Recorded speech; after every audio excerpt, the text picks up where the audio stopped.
नमस्कार.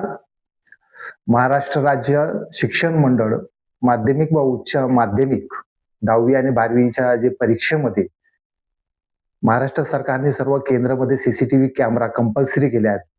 खूप छान गोष्टी आहेत. पण काही मागासवर्गीय क्षेत्रामध्ये, मेळघाट असे दुर्गम भागामध्ये सीसीटीव्ही कॅमेरा लावण्यात आले, तरी सुद्धा 80% केंद्रामध्ये सीसीटीव्ही कंपल्सरी केल्यानंतरही शिक्षकाकडून विद्यार्थ्यांना कॉपी नक्कल पुरवण्यात येत आहेत. हा अत्यंत चुकीचे आहेत. हा गैरमार्ग विद्यार्थीला सोडून शिक्षक सुद्धा करत आहेत.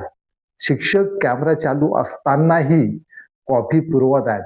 म्हणून मला परीक्षा मंडळाला नम्र विनंती आहे, निवेदन आहे.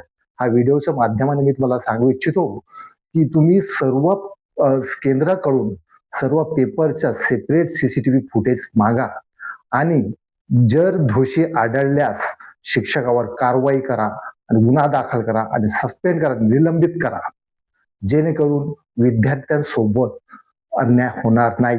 शिक्षक बरोबर शिकवेल. आजच्या कंडिशनमध्ये मागासवर्गीय क्षेत्रामध्ये शिक्षक शिकवण्याकडे लक्ष देत नाही आणि परीक्षेच्या दरम्यान कॉपी नक्कल पुरवून त्यांचा रिझल्ट चांगला काढण्याचा प्रयत्न करते. हा चुकीच्या गोष्टी आहेत. शिक्षकांनी शिकवण्याकडे लक्ष दिलंच पाहिजे ना. असा सीसीटीव्ही कॅमेरा लावलेच पाहिजे केंद्रामध्ये, जेणेकरून खरं विद्यार्थी निघेल. धन्यवाद.